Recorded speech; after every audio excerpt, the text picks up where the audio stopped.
Life has fought to survive on our restless and violent planet for billions of years.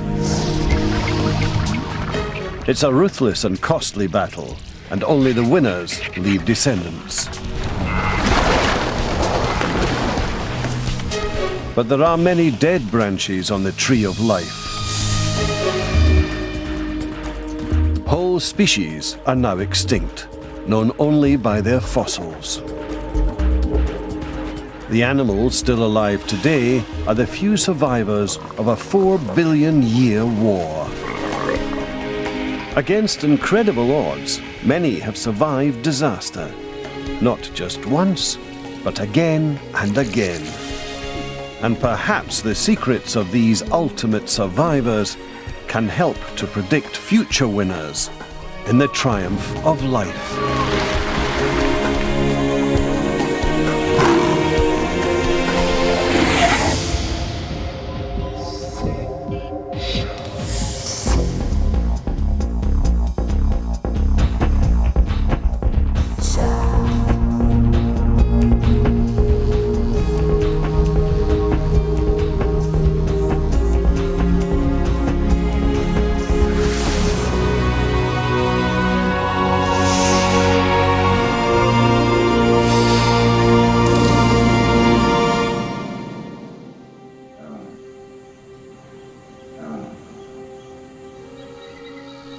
The Cretaceous period, 65 million years ago.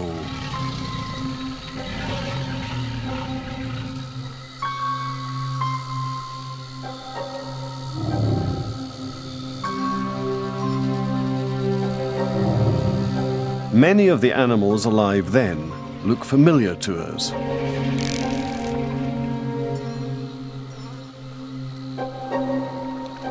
Some creatures were very different. But evolution was shaping life then exactly the same way it does today. Animals exploited each other, trying to get ahead.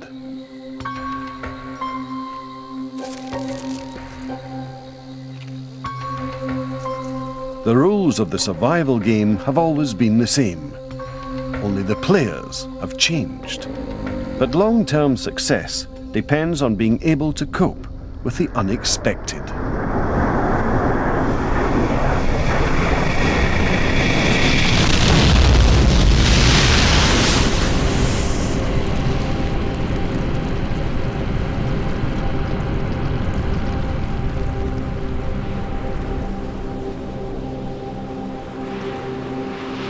A catastrophe like this could happen again. But whenever life stumbles, other life steps in and seizes the chance to triumph.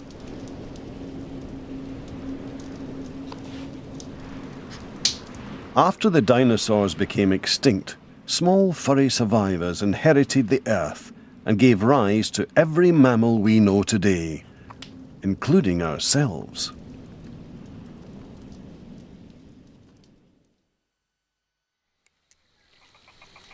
Evolution is usually a slow process, but after a mass extinction, it goes into overdrive, filling the vacuum left by the animals that have disappeared.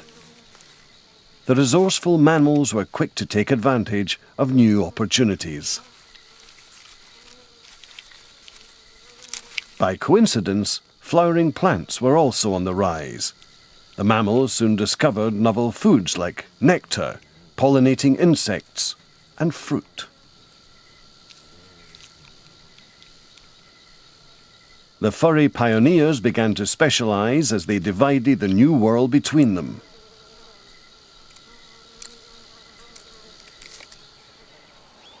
Today, mammals fill the roles once held by the giant reptiles. Giraffes specialize in reaching the treetops, just as sauropods once did.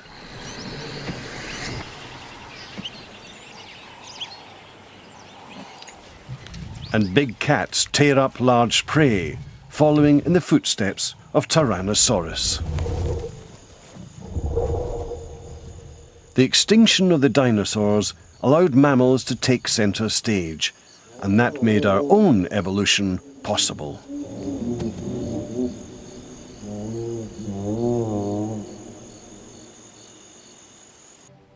The story of life is also the story of extinction. Some parts of the planet look as if they've been lifeless for an eternity. But rocks tell a different story. Sometimes the forces of erosion open windows onto the past. It's because of fossils that we know that dinosaurs ever existed. But most of life's secrets are still hidden in the rocks. Each step down the strata is a step back in time.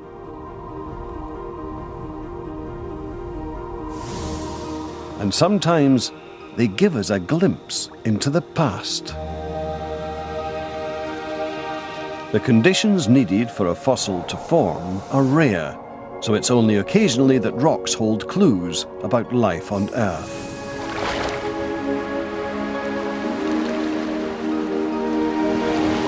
Some chapters are missing altogether, but where fossils are abundant, we can learn a lot about the world of that time. 200 million years ago, rocks preserved some rare insights into the story of one mass extinction. This was the time of the clams. Their watery homes buffered them from the fires that raged on land, and their shells protected them from early predators. For millions of years, their world changed very little. So neither did they.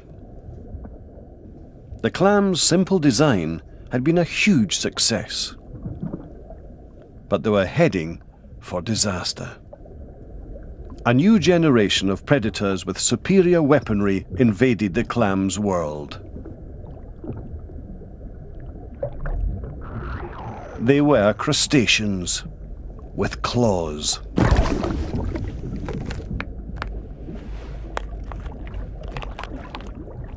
Until then, thin shells had provided ample protection against predators. But predation had just shifted up a gear.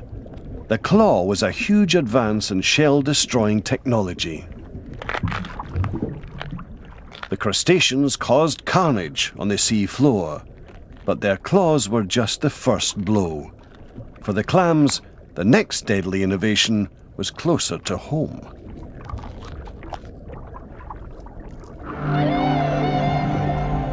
Carnivorous snails, relatives of the clams, evolved a tongue like a drill.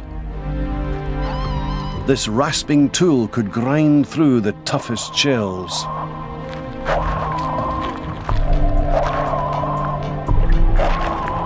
Once the clams' defenses were breached, the killer snail sucked out their prey's innards through the drill hole.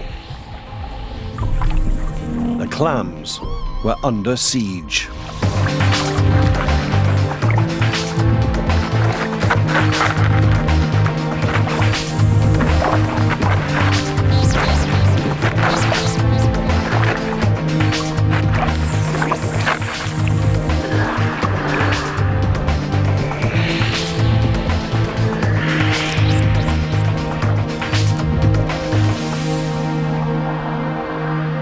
A third blow came from fish.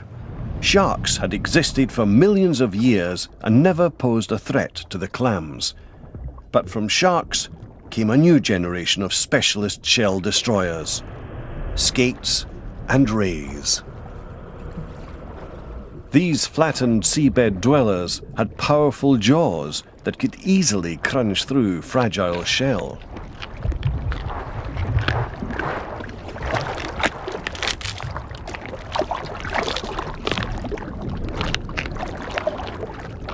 Before this predatory assault, clams had covered the sea floor. Now, their numbers collapsed.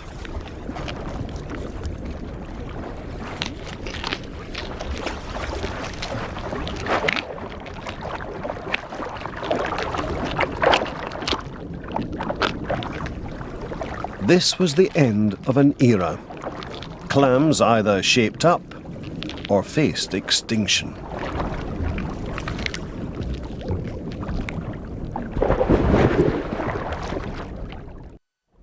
Clams hadn't changed in millions of years, but a few kinds managed to adapt quickly and avoid extinction. Some escaped by burrowing out of reach.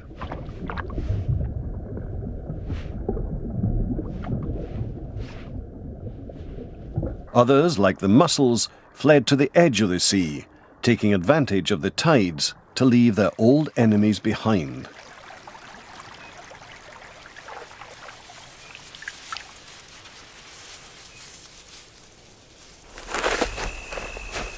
But if adaptability is the secret of success, why have some ancient creatures never changed? The aardvark is a design classic. It has outlived most of the early mammals, but is virtually identical to the first aardvarks preserved in the fossil record. Aardvarks eat ants and termites, and for 70 million years they've hunted nothing else.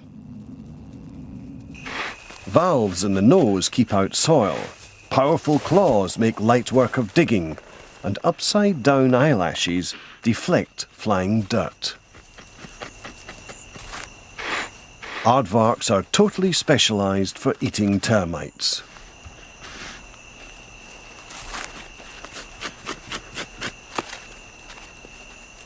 Tiny termites seem a strange choice of food for such a large mammal, but they are the aardvark's secret of survival.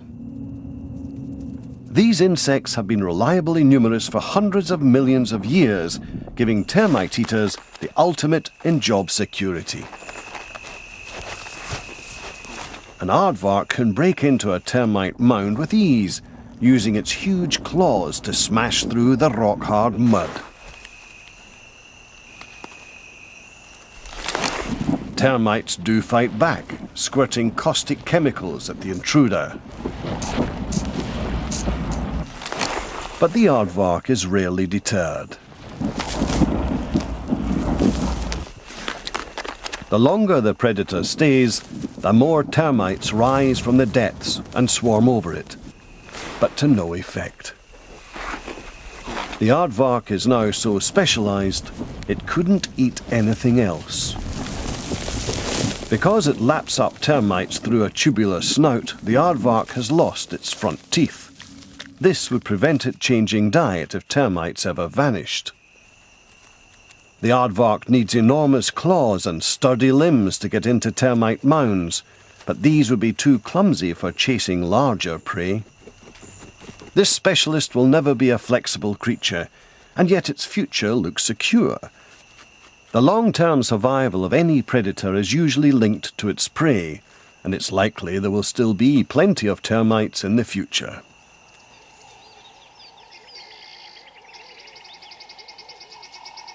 Other specialists are more vulnerable. The cheetah is a dedicated gazelle killer.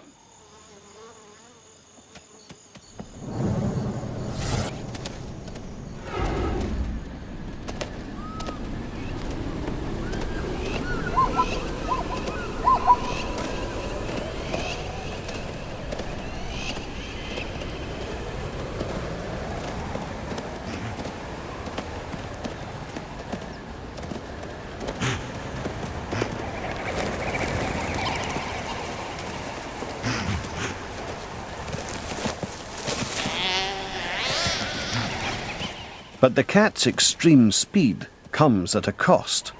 Reduced bulk and strength. It can no longer kill with brute force. It can trip a gazelle, but this tactic works with few other animals.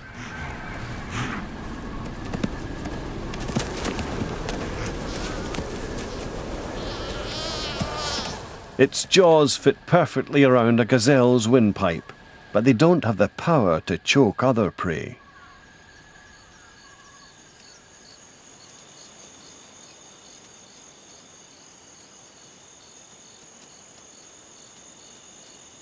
The cheetah's genes for swift hunting will pass to its young. giving them an edge during their lifetime. But the specializations that help individual cheetahs are actually handicapping the long-term survival of the cheetah line. The African plains seem full of prey for big cats, but a cheetah is now very short of options. Having sacrificed strength for speed to catch gazelles, most of the other wildlife is now beyond its reach.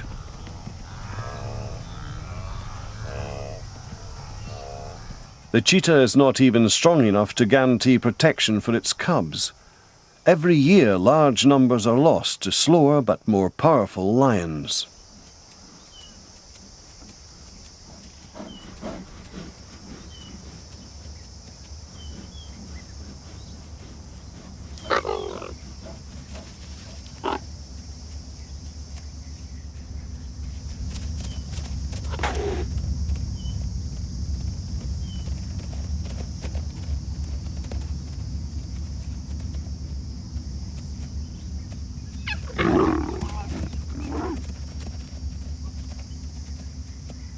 This spirited attempt to distract the lion has worked, but it'll be many months before the cubs are out of danger.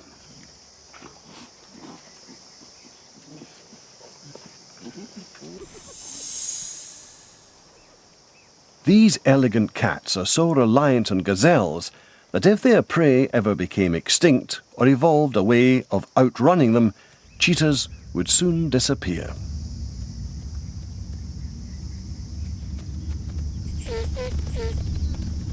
As the fastest land animal, the cheetah is a pinnacle of evolution. But ironically, its success may be short-lived, just like many specialists before it. Nowhere is the triumph of flexible behavior more dramatically seen than on the barren island of Hispaniola in the Galapagos. Mockingbirds share this harsh shoreline with seabird colonies. They live by opening seeds with their sharp, powerful beaks.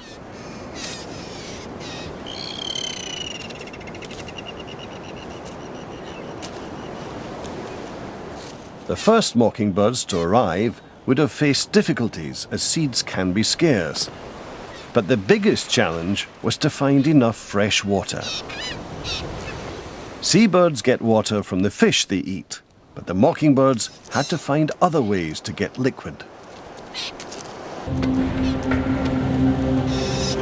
The beaks that evolved for seed eating are perfect for this new role.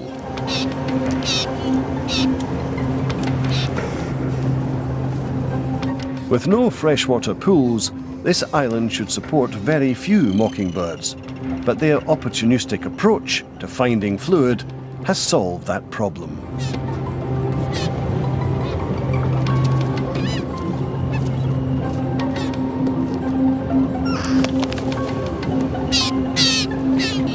When they peck at other creatures, they only enlarge existing wounds, but they may be just a step away from attacking undamaged flesh and opening up new opportunities for blood-sucking. These mockingbirds may be the founders of a new dynasty of avian vampires. Mockingbirds have used their resourceful behavior to conquer a challenging environment. They share this ability with an ancient survivor. Crocodiles were successful long before the dinosaurs. Since they first appeared, millions of other animals have come and gone. So why have these prehistoric reptiles hardly changed? One reason is that crocodiles are not picky eaters. They will eat anything they can catch, regardless of size.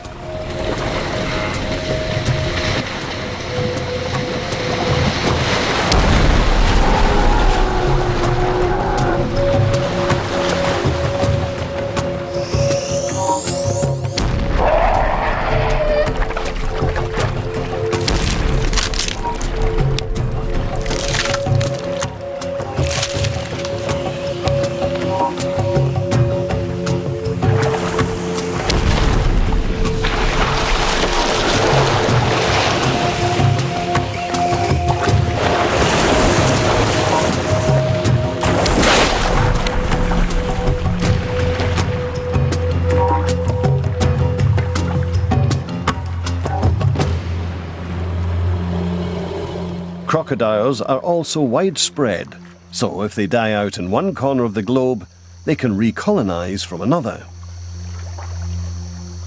Their ability to live in water meant they could shelter from fires and storms. Our planet is constantly changing, and protection from the elements has ensured the survival of many animals.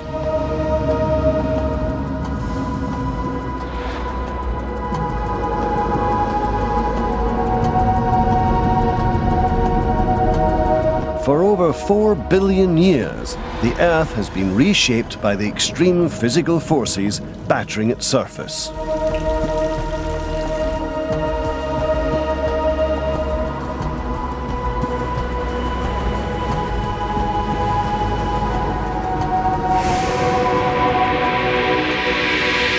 During this vast stretch of time, the same violent forces have taken their toll on life. And at times, conditions on Earth became so severe that life was virtually eradicated altogether.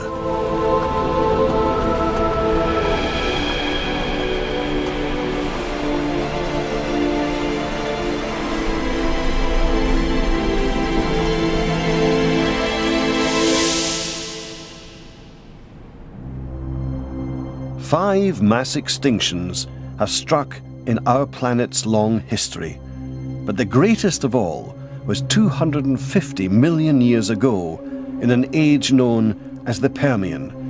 This was a time of great upheaval in the Earth's crust. The planet was shaken to its core. Poisonous gases filled the atmosphere, trapping the sun's rays and sending temperatures soaring. Seas and lakes stagnated and began to dry out.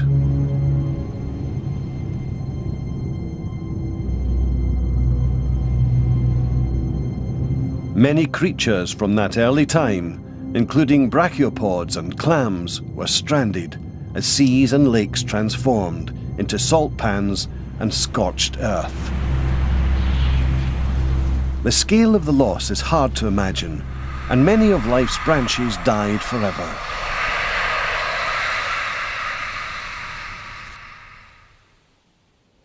But somehow, survivors pulled through. Among them were two lines of reptiles. One line gave rise to the dinosaurs, and the other to an animal still alive today on an island near New Zealand.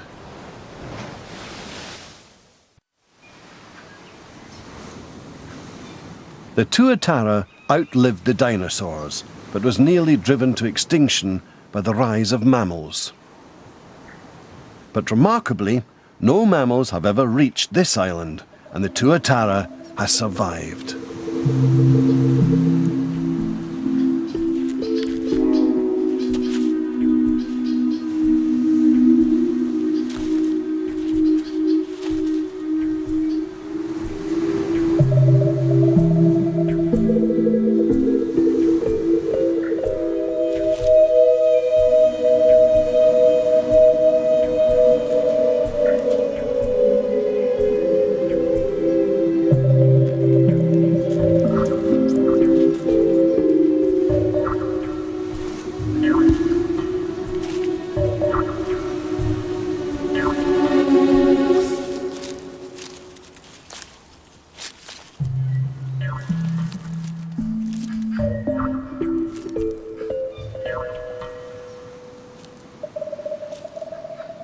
Theirs is definitely life in this slow lane. Occasionally, they intimidate their neighbours and settle disputes with short bursts of aggression.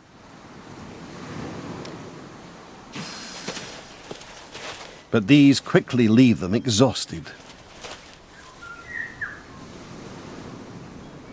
The tuatara may never be abundant again, and if mainland predators ever breach this island's natural defences, history suggests the outcome would be catastrophic.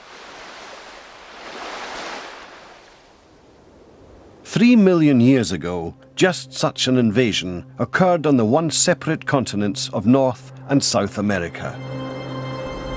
The Earth's crust was on the move, and the two islands drifted towards each other on a lake of molten rock.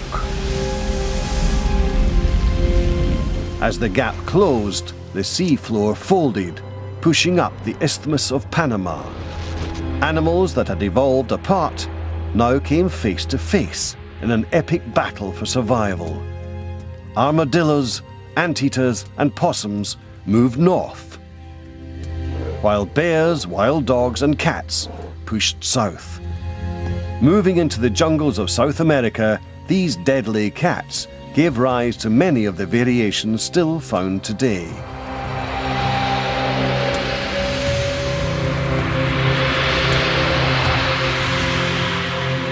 From spotted cats to jaguars and jaguarundis, cats changed the face of predation in South America.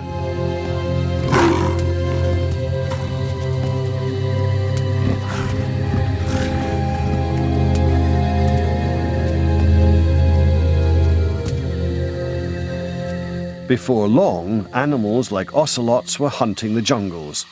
Unlike the native marsupial predators, these cats could tackle anything.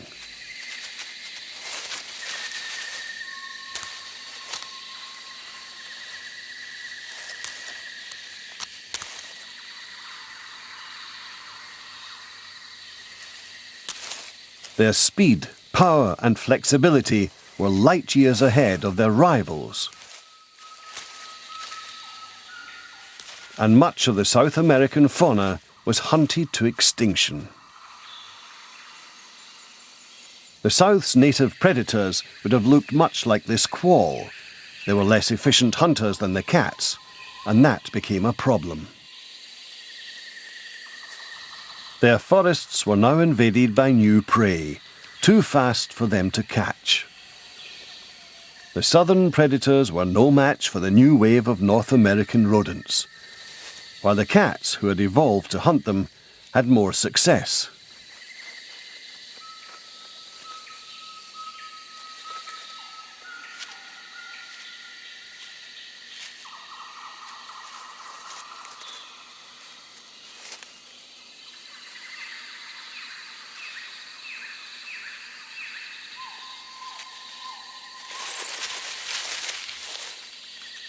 In the end, animals from the north proved too strong for their southern counterparts.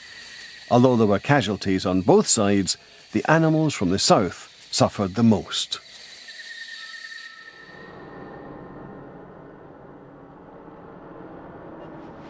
"3 million years later, a huge bird would be the first victim in a new wave of island extinctions.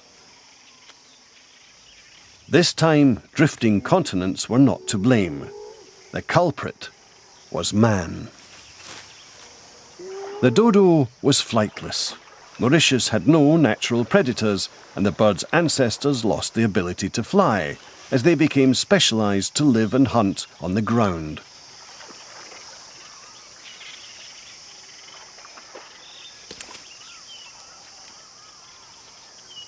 The bird was ill-prepared to defend itself against new arrivals. Dutch sailors began visiting Mauritius during long voyages to replenish their supplies. They brought with them monkeys and pigs, animals that would play a big part in the dodo's downfall.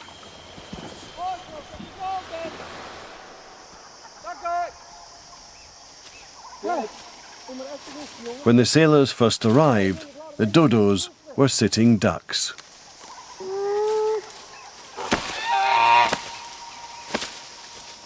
Even when they learned to run, they were no match for human hunters.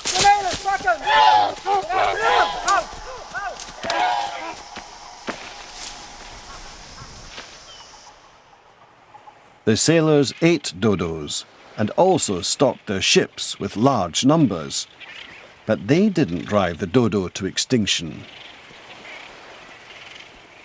It was the monkeys and pigs they brought with them. The dodo only laid a single egg and grew slowly. They were no match for these introduced predators.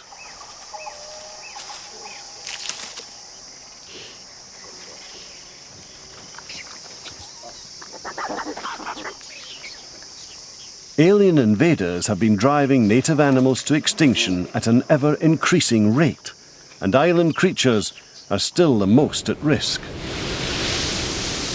This is Guam, a remote island in the mid-Pacific.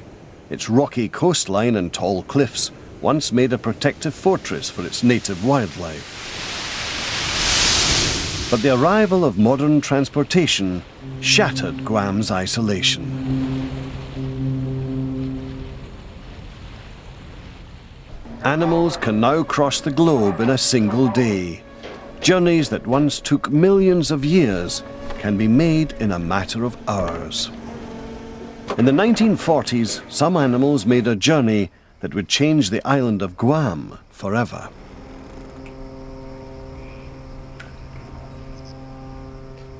A ship from New Guinea arrived, carrying some dangerous stowaways. Brown tree snakes. These predators were efficient killers in their homeland, but on Guam, they would prove even deadlier. The snake's nocturnal habits allowed them to go unnoticed for quite a while.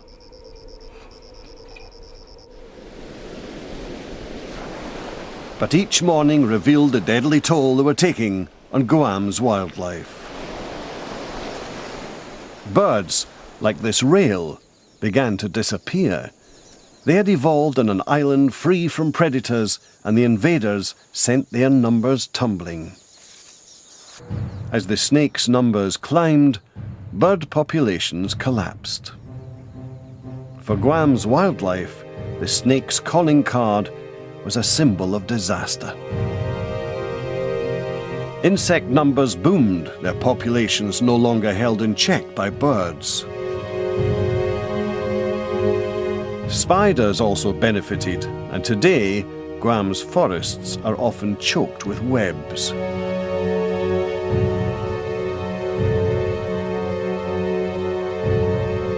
Island animals have always been vulnerable to extinction, but today, islands aren't only found at sea.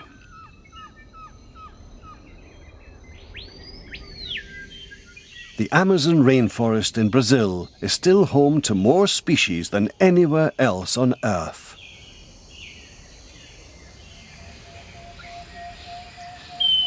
But each year its area is reduced by logging, and, perhaps more significantly, the forest is being fragmented into a series of islands. But are animals living on these islands more likely to become extinct? Loggers were asked to spare patches of rainforest as an experiment.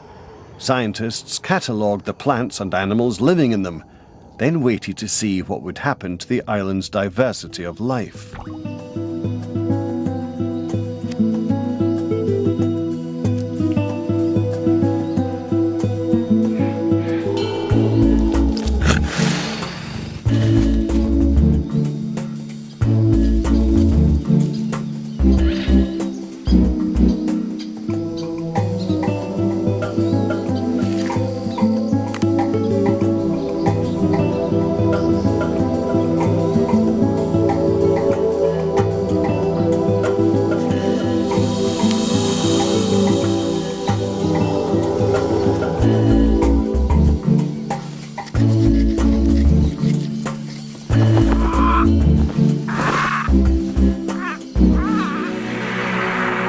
Land that had been exposed by logging soon became eroded and scorched, trapping animals in their islands. Would these animals be able to survive? Signs of decay were everywhere. Trees near the edge of the islands were dying, killed by the light and dry winds that could now penetrate. Many insects were gone, along with the birds that ate them. Without monkeys, the canopy fell silent. Spider monkeys needed plenty of forest to find enough fruit. Being tree dwellers, they could not cross the scorched open ground to the next patch of forest, and so they starved. Without the monkeys, uneaten fruit rotted.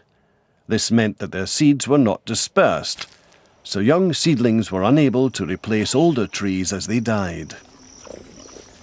Many of these extinctions were predictable, but some resulted from a domino effect as the loss of one animal led to the loss of others.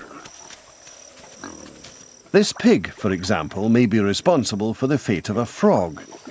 Peccaries make wallows by scouring out puddles in wet areas, and many creatures rely on these ponds to breed. This is a striped monkey frog. It lays its eggs in trees overhanging wallows.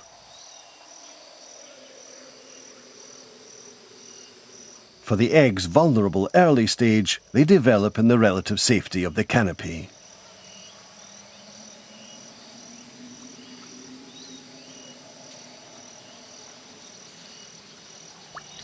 But when the time comes to hatch, they all leave together, cascading on a mucus slide into the wallow, ready to change into froglets.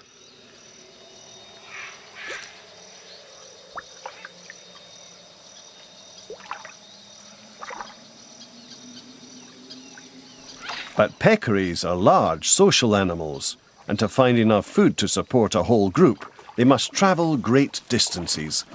Confined to a small island of forest, they starve.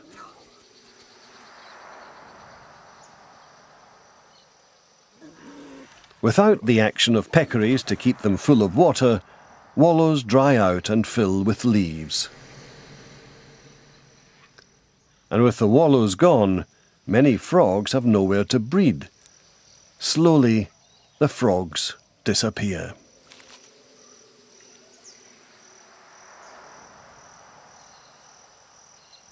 Most of these extinctions happened because smaller areas of forest held smaller populations, less able to bounce back from disaster. Earth's forests today cover just 1/10 of their former area. Results from the rainforest experiment suggest that half of the species they once held have already been lost. This is extinction on the same scale and at a similar rate to the one that wiped out the dinosaurs. It is the beginning of our planet's 6th mass extinction. As before, when faced with disaster, specialists will be more vulnerable than other animals. In China, giant pandas are incredibly picky about their food.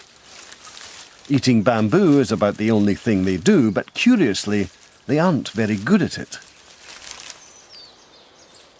The panda can harvest bamboo quickly thanks to a specialized thumb for gripping leaves.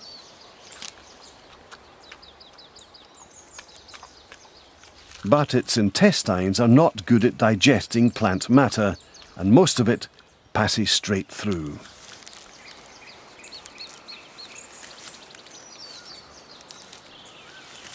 Because of their inefficient digestive system, pandas need to eat huge quantities of bamboo.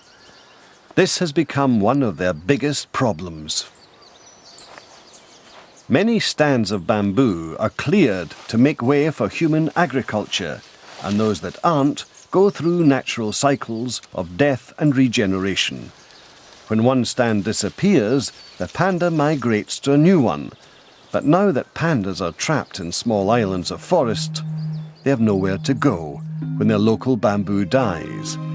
And so they starve.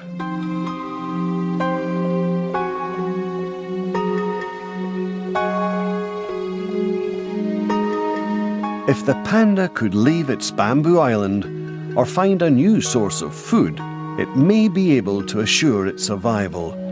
But the panda is not that kind of animal.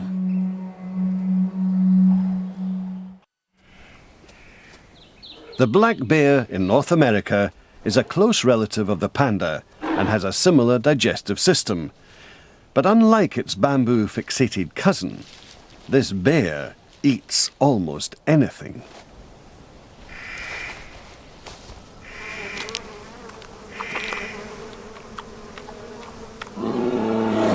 Black bears are amazingly resourceful, in their relentless quest for worms, grubs, and ants.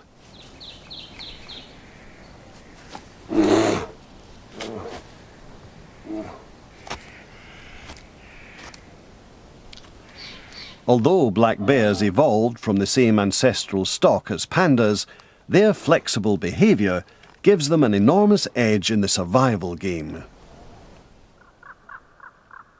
Most of the bear's original forest has been cut down or fragmented into islands, yet there are as many black bears now as there were when the first white settlers arrived.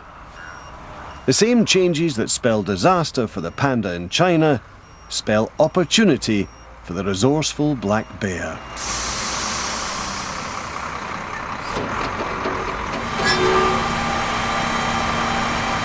Many modern bears have almost given up on wild foods and wait at rubbish dumps for fresh deliveries instead.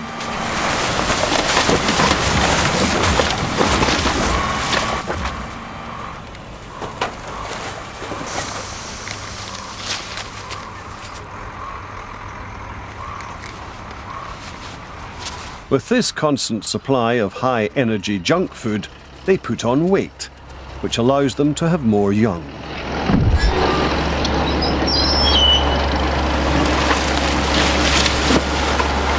It is the black bear's creative attitude to finding food that has inevitably brought them out of the forest to scavenge.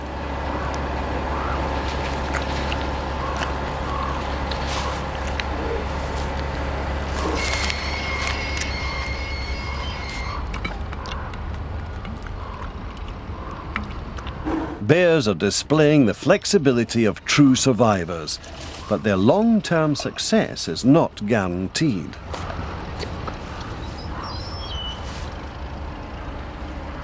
Their future will largely depend on us tolerating their habits. If we continue to do so, the black bear should survive this sixth extinction.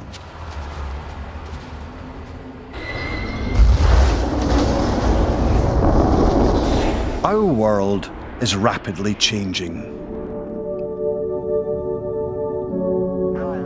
Human technology, moving more quickly than evolution, might protect us. But what will become of the rest of life on Earth?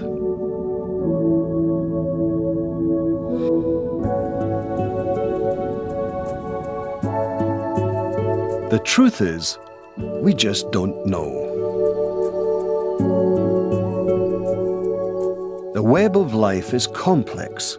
We can't predict what will happen as we cut its delicate threads. We could ignore wildlife and only preserve creatures vital to our own survival. But our past has always been tightly bound to the natural world. Without it, our future could be lonely and uncertain. We now have the knowledge to save much of what remains.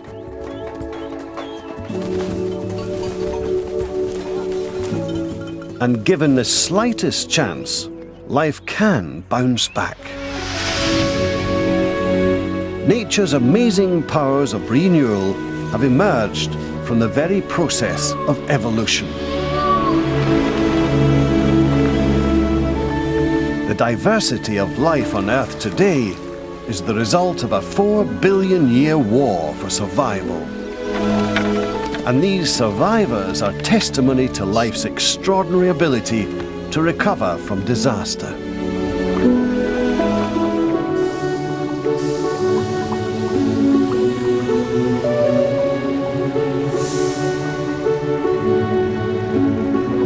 It's impossible to know what the future may hold for our planet.